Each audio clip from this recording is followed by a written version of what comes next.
rato en la puerta que dije, vamos a hacer la conferencia. Bueno, ayer quedé de platicarles el número de niños y niñas que van a ser beneficiados con la beca universal para niños y niñas de preescolar, primaria y secundaria. Aquí está en la... Si quieren luego se las pasas, Mauro, porque no, creo que no se ve muy bien. Pero a ver, vamos a empezar con secundaria el próximo año.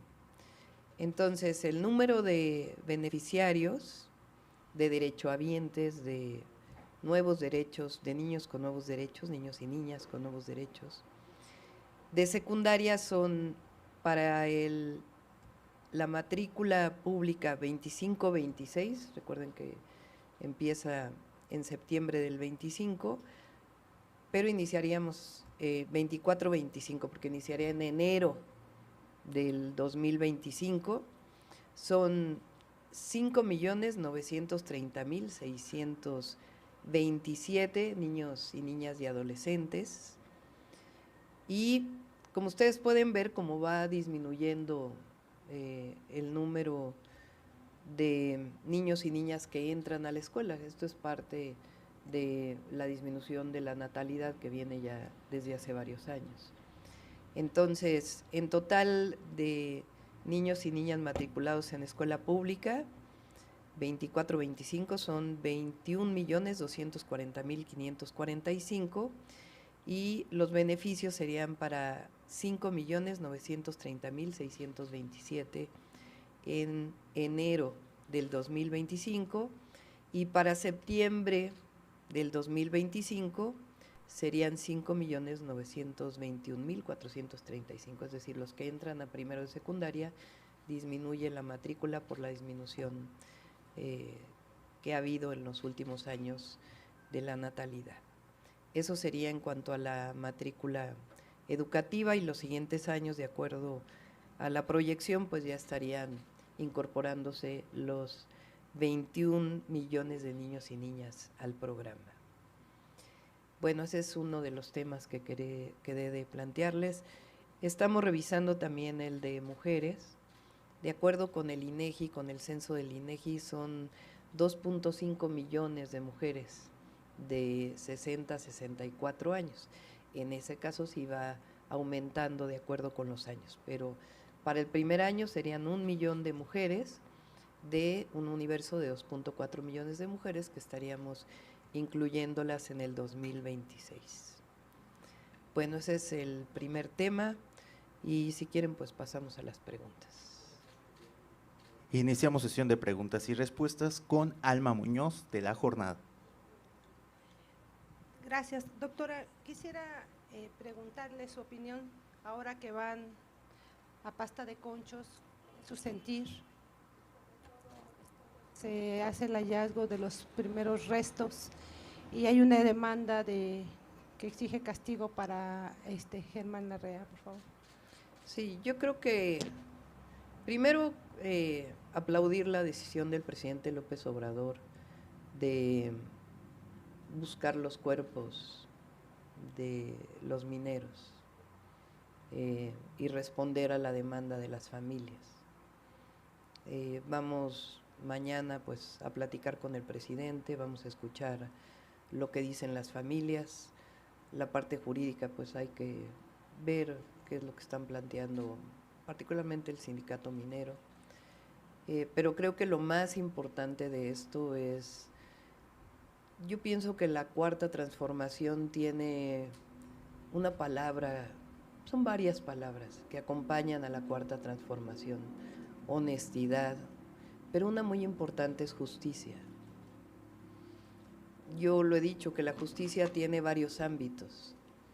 Es la justicia social, que es esencia de la cuarta transformación, el por el bien de todos, primero los pobres, tiene en su esencia la justicia social, la justicia ambiental, la justicia para las mujeres, la justicia para los pueblos indígenas y afromexicanos,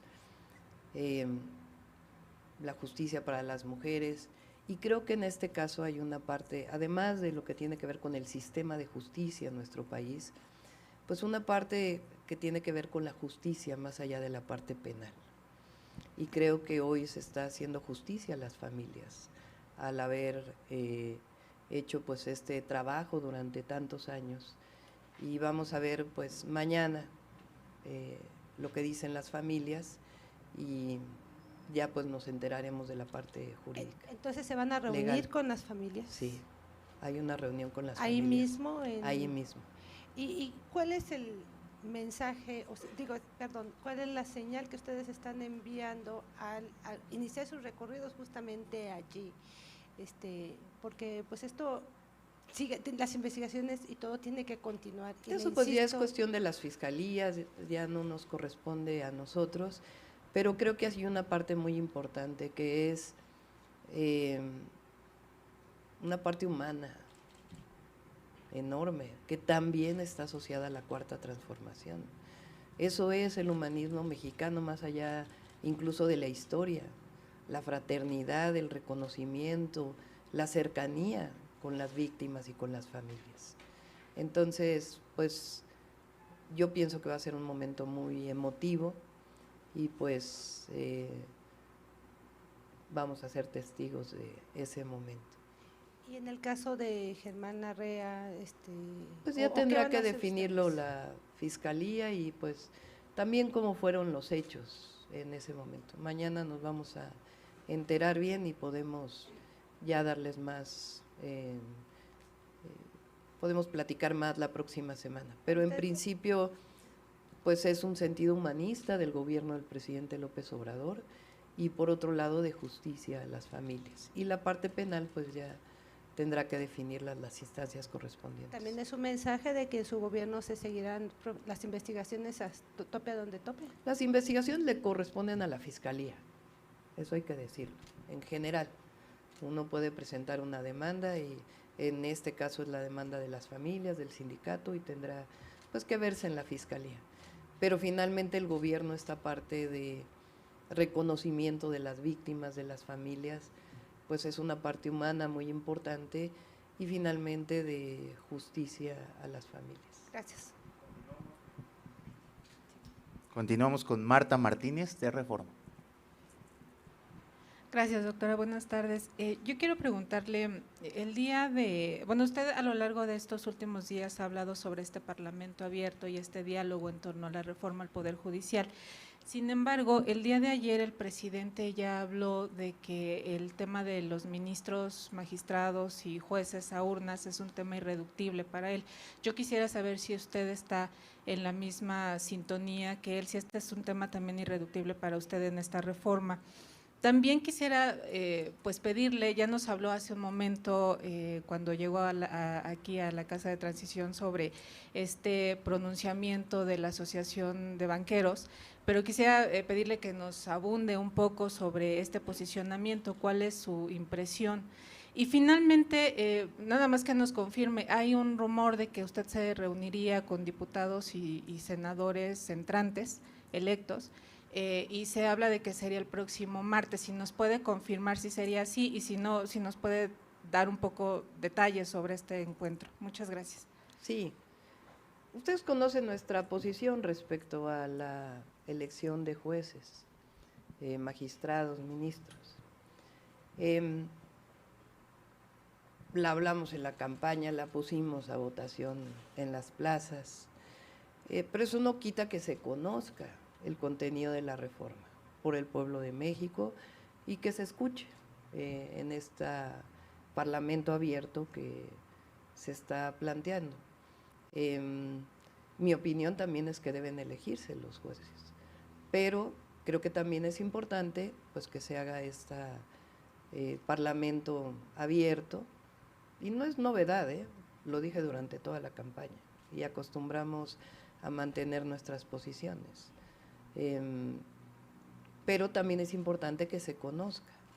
Y el día de hoy estuvo aquí Mario Delgado, ya se mandaron a hacer las encuestas, esperamos que el lunes el resultado de esta encuesta, de qué opina el pueblo de México, a partir de una encuesta, cuál es su opinión de jueces, magistrados, ministros y también de la elección directa.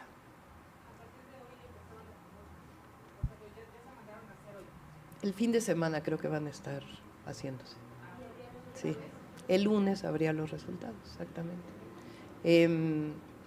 Y el día de hoy en la mañana hablé con el coordinador de Morena en la Cámara de Diputados, con Nacho Mier.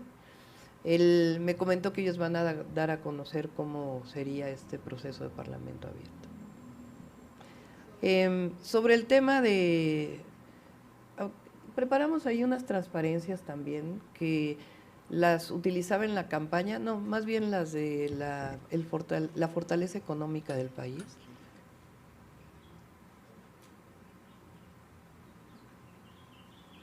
Que las utilizamos en toda la campaña, siempre en las reuniones, principalmente con empresarios de todos los niveles, empresarias que nos reunimos con ellos durante toda la campaña y las actualizamos ahora. Entonces, hay una solidez de la economía mexicana durante el gobierno del presidente Andrés Manuel López Obrador y que existe a la fecha.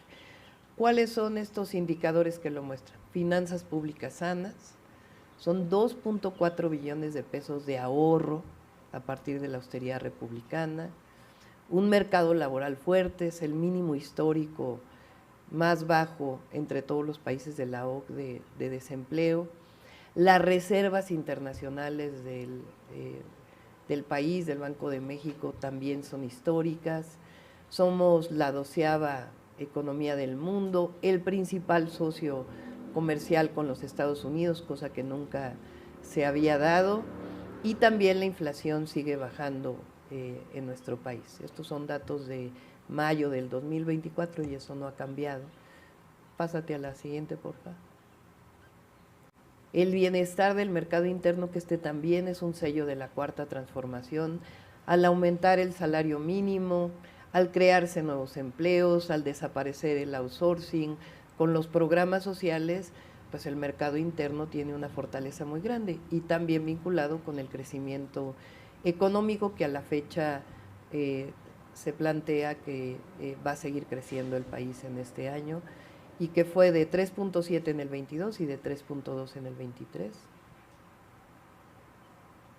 Y luego esto es importantísimo, lo mencionó también el presidente, no sé si ayer o antier, antes de ayer en la mañanera, no solamente la inversión extranjera directa, que ha sido de 164.971 millones de dólares, sino que hay al 31 de mayo 127 anuncios de inversión que suman 39.157 millones de dólares adicionales durante el 2024 y eso no ha cambiado.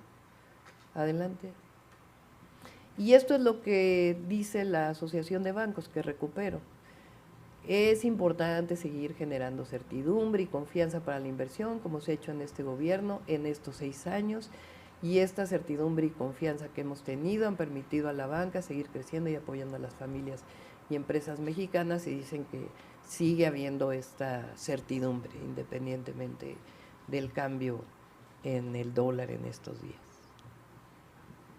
Sería esencialmente eso y obviamente pues la variación, de todas maneras la variación del tipo de cambio respecto al dólar es favorable de todos los sexenios y además respecto a otras naciones, y la última creo que viene, ahí está, la variación de divisas contra el dólar, que también la economía de México está sana, está fuerte y no hay de qué preocuparse.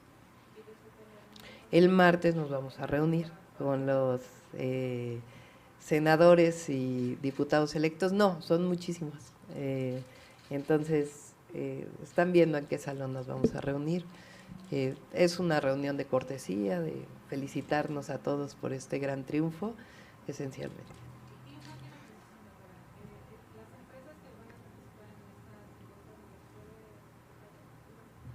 Sí, yo diría que Morena se las puede hacer un boletín, Mauro, sí, porque ellos son quienes están decidiendo qué empresas y también Morena. Siguiente pregunta de Angélica Guerrero, el financiero Bloomberg. Doctora, buenos días, con el gusto de saludarla. Preguntas 3 rápidamente. El proyecto de reforma del presidente López Obrador prevé que ya a partir de 2025 los jueces, ministros y magistrados sean elegidos por voto popular, ya de manera directa. En el proyecto de reforma se señala que esto sería organizado ya por el nuevo INE, es decir, ya con una reforma al INE que se llamaría incluso Instituto Nacional de Elecciones y Consultas. Esto significaría que una vez aprobada posiblemente esta reforma al Poder Judicial, la siguiente sería la reforma al INE. Para reformar al INE, una reforma electoral, ¿se metería acelerador para esto? En otra pregunta, hoy el Consejo de la Judicatura Federal ve con buenos ojos este diálogo para participar en estos diálogos para la reforma judicial. La iniciativa también prevé la desaparición del Consejo de la Judicatura Federal por 2 organismos más. ¿Qué opinión le merece que ellos quieran participar en este contexto de la eventual desaparición del Consejo de la Judicatura? Y por último, doctora, si me permite, ayer la secretaria de Relaciones Exteriores de Ecuador mencionó que estaría dispuesta o que quiere entablar nuevamente un diálogo con México, restablecer relaciones. ¿Usted estaría dispuesta a hacerlo una vez que asuma la presidencia? Y de ser así, ¿en qué contexto usted aceptaría o dialogaría nuevamente o restablecería relaciones con Ecuador? Gracias. Sí, a ver, son varios temas. El primero, además decir que por la intervención anterior, la solidez económica de México se debe a este cambio de modelo económico que hubo en nuestro país. Dejamos atrás el neoliberalismo e inició la economía moral, el humanismo mexicano, la cuarta transformación, que cambió el modelo, en donde se impulsa la economía desde abajo. Y esto es lo que le da la enorme fortaleza en este momento y además seguir recibiendo inversiones al país. Entonces esto es, y va a continuar el modelo económico. Lo dijimos siempre y así va a ser. El neoliberalismo no va a regresar a nuestro país. Por otro lado, la primera es primero son estas 5 reformas que hemos planteado. Planteamos los programas sociales, los derechos sociales, yo diría más bien, porque en el momento que se inscriben en la Constitución son derechos, no son programas. Segundo, el tema de el ISSSTE. Las primeras 2 son los nuevos derechos sociales que estaríamos incorporando a la Constitución, la ley del ISSSTE, la reforma al Poder Judicial y la no reelección. Esas fueron las 5 primeras que se están planteando, y después ya veríamos las otras reformas, que son 18 constitucionales y 2 a leyes secundarias. El Consejo de la Judicatura Federal. Que participe, qué bueno que quieren participar. Vamos a recibir la carta y se la voy a enviar a los diputados y diputadas para que tomen en cuenta o a Nacho Mier y a Ricardo Monreal, el coordinador de los senadores, para que tomen en cuenta esta solicitud. Yo creo que una de las virtudes de la reforma es justamente que el Consejo de la Judicatura no sea juez y parte, porque es hoy la presidenta de la Corte quien es también presidenta del Consejo de la Judicatura, y realmente las sanciones son prácticamente administrativas las que se han hecho a jueces, o por razones administrativas, no por un asunto de realmente evaluar el trabajo de fondo de un juez, de una jueza, de un magistrado, de un ministro. Entonces esta separación que se está haciendo es muy importante, y al mismo tiempo este otro organismo administrativo que se está planteando, porque hoy el Consejo de la Judicatura tiene la parte administrativa y de sanción como tribunal, digamos, a los jueces. Entonces esto es también fundamental, es importantísimo. Entonces espero que participen, me parece, los ministros también, si quieren participar, que participen en este proceso de parlamento abierto y de discusión amplia de la reforma judicial. Y sobre Ecuador, a ver, Ecuador hizo una violenta agresión a la Embajada de México.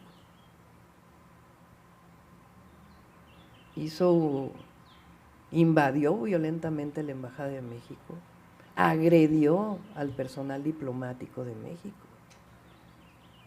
En el momento en que ocurrió, nosotros apoyamos la decisión del presidente Andrés Manuel López Obrador de romper relaciones. Y hoy hay una demanda en la Corte Internacional de Justicia, en donde se está pidiendo la expulsión de Naciones Unidas de Ecuador para que no haya repetición, porque fue sumamente grave. Se violaron pues todas las normas y reglas internacionales. No es menor lo que hizo Ecuador con México. Entonces no es un asunto de sentarse a platicar,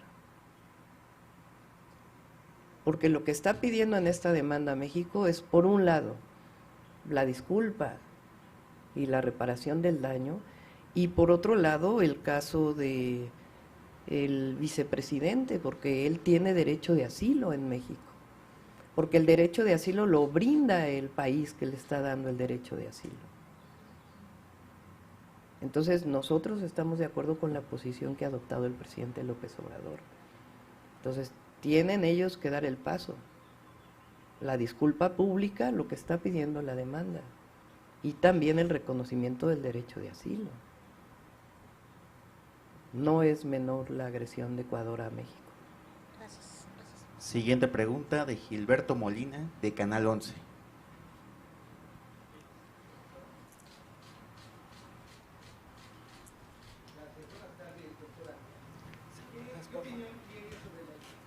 Del Departamento de Estado de Estados Unidos, ¿sí?, de que se respeten los acuerdos del TEMEC en el marco del debate de la reforma al Poder Judicial, particularmente en lo que se refiere a las inversiones extranjeras, doctora. Sí, Gracias. leí lo que venía en las notas en los periódicos y busqué, lo voy a poner el video de la pregunta que le hacen al representante del Departamento de Estado y lo que él contesta, porque vale la pena escuchar toda la declaración de lo que dice. No sé si lo tienes por ahí, Mauro. On Monday, President-elect Sheinbaum spoke about the AMLO proposed judicial overhaul that could upset the balance of power in Mexico and create market unrest. How do you anticipate that Mexico's recent election and the proposed judicial changes will affect American treatment into Mexico? Well, obviously, Mexico is a sovereign country, and they have procedures that they can use to change their legal framework. We Ahí believe para that judicial transparency. O sea, lo primero is que vital, dice, porque nosotros somos un país soberano, independiente, no somos ni colonia ni protectorado de nadie, nosotros tomamos las decisiones de acuerdo a nuestra Constitución. Pero eso es lo que él reconoce, lo primero que él reconoce. El representante del Departamento de Estado dice, México es un país soberano y tiene derecho a hacer todas las reformas jurídicas que quiera hacer. Y esto es importante porque es el principio de su declaración. Adelante.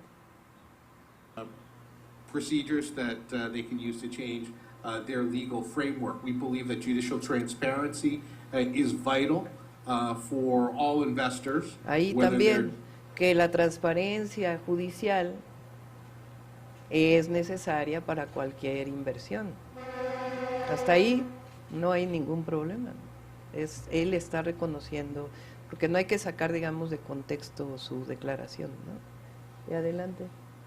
Domestic Mexican investors are international investors, particularly those from the United States and Canada as USMCA Dale. partners.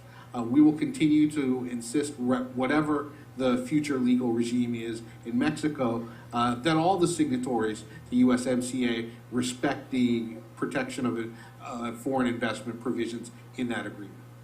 Nunca habla de que está en contra de la reforma del Poder Judicial, reconoce la soberanía de México y dice, cualquiera que sea el nuevo sistema, esperamos que se respete pues lo que está planteado en el tratado comercial. No hay ninguna cosa de que están en contra de la reforma al Poder Judicial.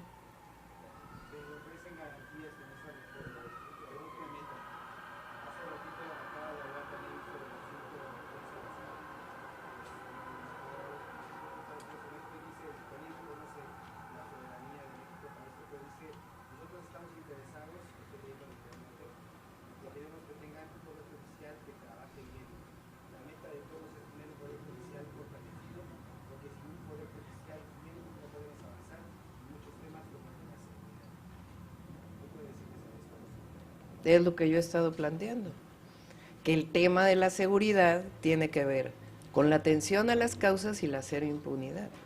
Y la cero impunidad tiene que ver con una coordinación, colaboración, tiene que ver con la Guardia Nacional, con las policías, con las fiscalías y con un poder judicial que no esté dando amparos a delincuentes a partir de procesos de corrupción.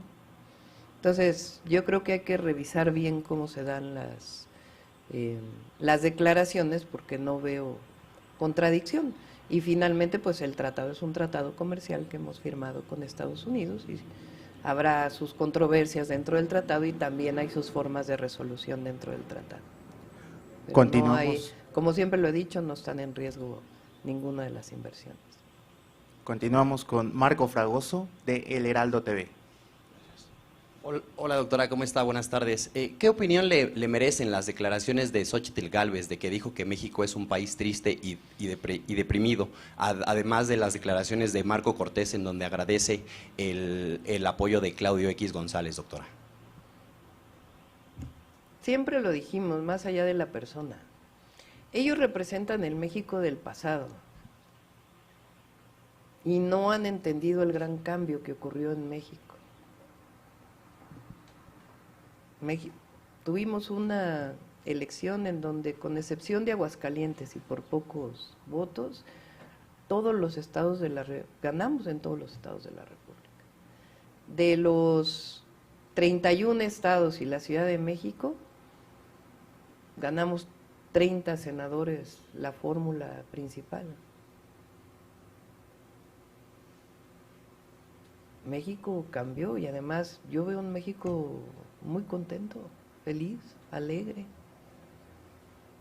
Es más, no solo lo veo yo, las estadísticas de felicidad que se han hecho, hoy los mexicanos y mexicanas están más contentos que hace 6 años.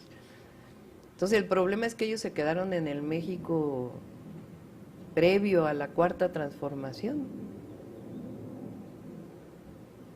Y por eso el resultado de la elección para ellos, porque no han entendido que México ya no es el México del pasado y que el régimen de corrupción y privilegios se transformó con la Cuarta Transformación hacia un México más justo, más solidario, más fraterno, con más justicia. Siguiente pregunta, Rocío Jardines de W Radio.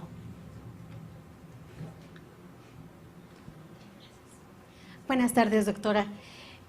Hacerle unos cuestionamientos en torno a esta reforma judicial, sí, forma parte del plan C del presidente Andrés Manuel López Obrador, junto con otras reformas que son una veintena de ellas. A esto se suman las que usted envía, pero quisiera saber, hay muchas críticas, no solamente en la cuestión del Poder Judicial, viene también el contenido de la eliminación de diputados, senadores, etcétera, la eliminación de los organismos llamados autónomos, etcétera. ¿Usted cree y asumiría el costo político? Porque si bien hay voces sí a favor, también hay muchas en contra. También preguntarle, doctora, su reunión con los integrantes de la CENTE, ¿cuándo se va a realizar? Ellos dicen, los maestros siguen llamándola a usted a tener un diálogo. También quisiera saber, doctora, su opinión ahorita que mencionaban a Xóchitl Gálvez. ha habido este ruido, sobre todo por los gritos o el alza de voz que ella sufrió por parte de Marco Cortés, el líder del Partido Acción Nacional, estando dentro del mismo partido, que en 2 ocasiones ella dice que le alzó la voz, la más reciente, cuando ella la felicitó a usted. Saber su opinión al respecto y, por último, si me permite, doctora, su opinión sobre el mensaje que envía también el ex candidato Maínez, de que ponga también a consulta pública usted, una vez que dé a conocer los integrantes de su gabinete, que también opine la gente sobre esto. Gracias. Está bienvenido a presentar una reforma constitucional. A ver, primero vamos a definir las 5 primeras reformas y también las de los programas, por ejemplo, lo de adultos mayores de 65, que quede en la Constitución, y después vamos a las otras reformas. Y, por cierto, yo no veo costo político. La gente votó abrumadoramente por la Cuarta Transformación. Pero vamos por partes, no necesitamos platicar de todas las reformas. Y ahora pues estamos en estas 5. Y bueno, ya los asuntos internos de la oposición, pues son asuntos internos de la oposición. Última pregunta de Antonio Aranda, de Telesur. Muy buenas tardes, doctor. Antonio Aranda, de Telesur. Continuando con esta situación de Ecuador, por ejemplo, una acción de desagravio como permitir el asilo del expresidente, del ex vicepresidente Glass, ¿sería suficiente para poder terzar un poco más la relación, o van a dejar que sean ya las instituciones internacionales quien también asuma una postura? Hay un juicio, tiene que resolverse ese juicio. Si Ecuador asume lo que está pidiendo México en ese juicio, pues ya es distinto, pero tendría que cumplirse todo lo que está planteando México. ¿Eso sería suficiente como una acción de desagravio a nuestro país por la situación de la embajada? Pues es lo que dice esta demanda que presentó México y estamos de acuerdo. Bien, también en el tema internacional, 2 más y con eso concluyo. ¿Cómo sería su política hacia América Latina? Están hablando de una disculpa pública y del tema del asilo, porque entonces si ellos reconocen lo que dice la demanda y no hay disputa ahí en eso y lo reconocen, pues es distinta la situación, pero tienen que cumplir con lo que dice toda la demanda. Bien, por cierto, aprovechando esta situación, ¿qué situación ha traído a México que haya roto sus relaciones diplomáticas con Ecuador? Bueno, ya tendría que decirlo el actual gobierno, pero es un asunto de principios. Nosotros no podemos permitir que se viole nuestra soberanía, y se violó nuestra soberanía de manera violenta. Entonces, es un asunto de definición del gobierno de México, y el presidente actuó bien. Con respecto al resto de América Latina, ¿cuál será su visión de la política internacional?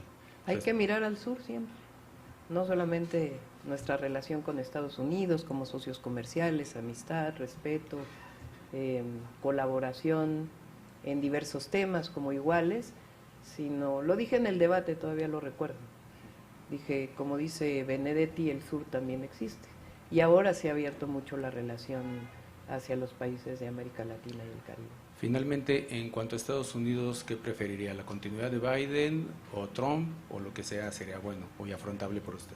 Vamos a respetar la decisión del pueblo de Estados Unidos. No nos corresponde a nosotros una u otra posición. Nuestra Constitución dice soberanía de los pueblos. Y en la soberanía de los pueblos, el pueblo de Estados Unidos tiene que tomar su decisión, y cualquiera que sea la decisión que ellos tomen, nosotros pues tendremos una buena relación. Muchas gracias. Finalizamos sesión de preguntas y respuestas. Muchas gracias. Sobre los programas sociales, doctora, ayer le preguntábamos también si nos puede dar un aproximado de la cantidad de pesos, lo que representa para el presupuesto, sobre todo pensando en que hay economistas que marcan una preocupación porque pues esto va a ir creciendo, sobre todo el programa de apoyo a las mujeres de 60 a 64. ¿Cuánto representa, pensando en el déficit que podría causar al presupuesto? Ya no traigo la otra parte de la tablita, pero el de mujeres es 18,000 millones de pesos para el 2025 y el de niños y niñas son, a ver si lo tienes ahí, si mal no recuerdo, cerca de 34,000 millones, más o menos, para secundaria. Y hay recurso y no vamos a aumentar el déficit.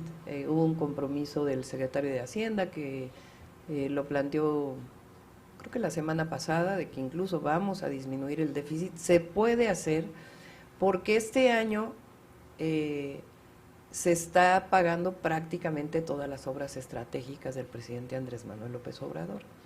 Entonces el año que entra ya no vamos a tener, digamos, esa presión de gasto sobre el presupuesto.